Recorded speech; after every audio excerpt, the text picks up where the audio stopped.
Les trop tard. Est-ce que les trop tard existent? Dans votre vie, il vous est déjà arrivé de vous poser cette question? Est-ce que vous êtes déjà dans les trop tard ou pas? Il y a beaucoup de gens qui se posent cette question et qui n'ont pas de réponse. Voyons voir ce que nous dit la Bible.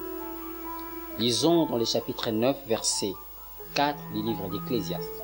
Pour ceux qui vivent, il y a de l'espérance. Et même un chien vivant vaut mieux qu'un lion mort. Tant que vous respirez, même si vous vous trouvez dans les comas, le fait d'être vivant, c'est un don de Dieu. Et le fait d'être vivant, cela annule le trop tard. Le fait de m'entendre aujourd'hui et que vos oreilles ont la capacité d'appréhender ce que je suis en train de dire, c'est que le trop tard n'est pas fait pour vous.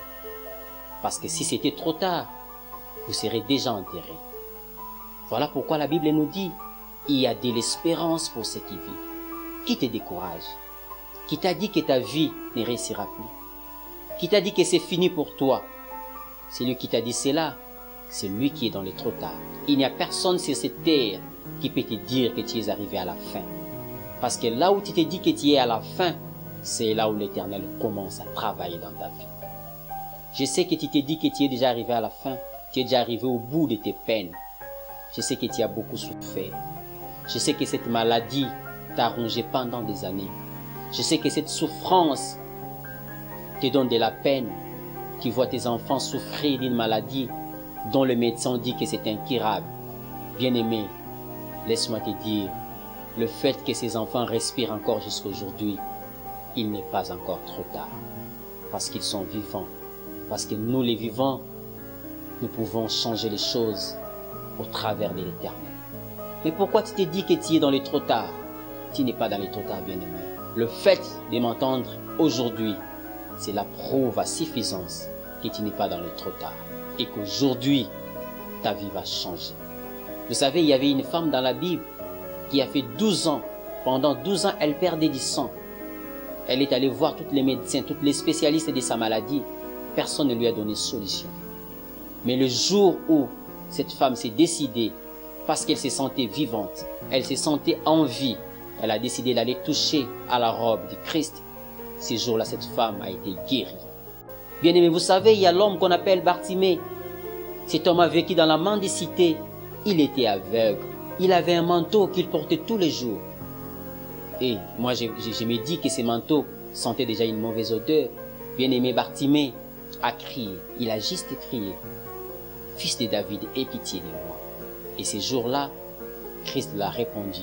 Et Bartimée n'était plus aveugle. Ta souffrance peut faire des années. Ton problème peut durer des années. Mais t'en fais pas. Le jour où la solution viendra, tu verras le monde nouveau. Parce que l'Éternel aura fait un chemin nouveau pour toi. Voilà pourquoi j'aimerais te dire, ne perds pas espoir. Le fait d'être vivant, que cela te donne encore du courage à croire en Christ, de croire davantage à Dieu. Parce que Dieu te connaît et Dieu sait quand est-ce qu'il va changer ta vie. Voilà pourquoi il t'a donné l'opportunité de me suivre aujourd'hui, parce qu'il sait qu'aujourd'hui c'est ton jour. Bien aimé, hier c'était le jour de Bartimée, avant-hier c'était le jour de cette femme, mais aujourd'hui c'est ton jour, parce que tu es vivant. Toi qui m'écoutes, toi qui me vois, Dieu veut te guérir. Dieu veut te donner la solution.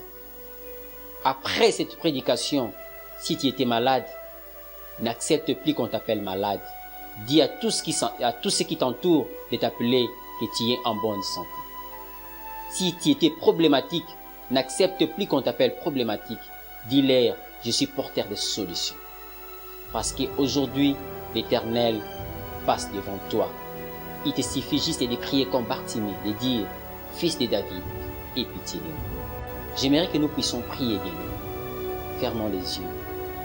Nous allons dire, nous allons crier au Fils de David, qui est Jésus-Christ, de nous recouvrir la vue. Parce que nous avons besoin de voir clair. Notre vie a sombré très longtemps dans les ténèbres, mais aujourd'hui nous voulons voir clair. Le sang a trop coulé. Aujourd'hui nous voulons que ce sang-là cesse de couler. Prie. Éternel Dieu de gloire, laisse que la parole prêchée aujourd'hui soit une guérison pour tous ceux qui me suivent en cet instant. Quelle que soit leur maladie, quelles que soient leurs complications, quels que soient leurs problèmes, quelles que soient leurs inquiétudes, Éternel Dieu, donne la solution à tes enfants. Car ils se sont humiliés en disant, Fils de David, aie pitié de nous. Éternel, moi je sais que tu es le Dieu plein de bonté.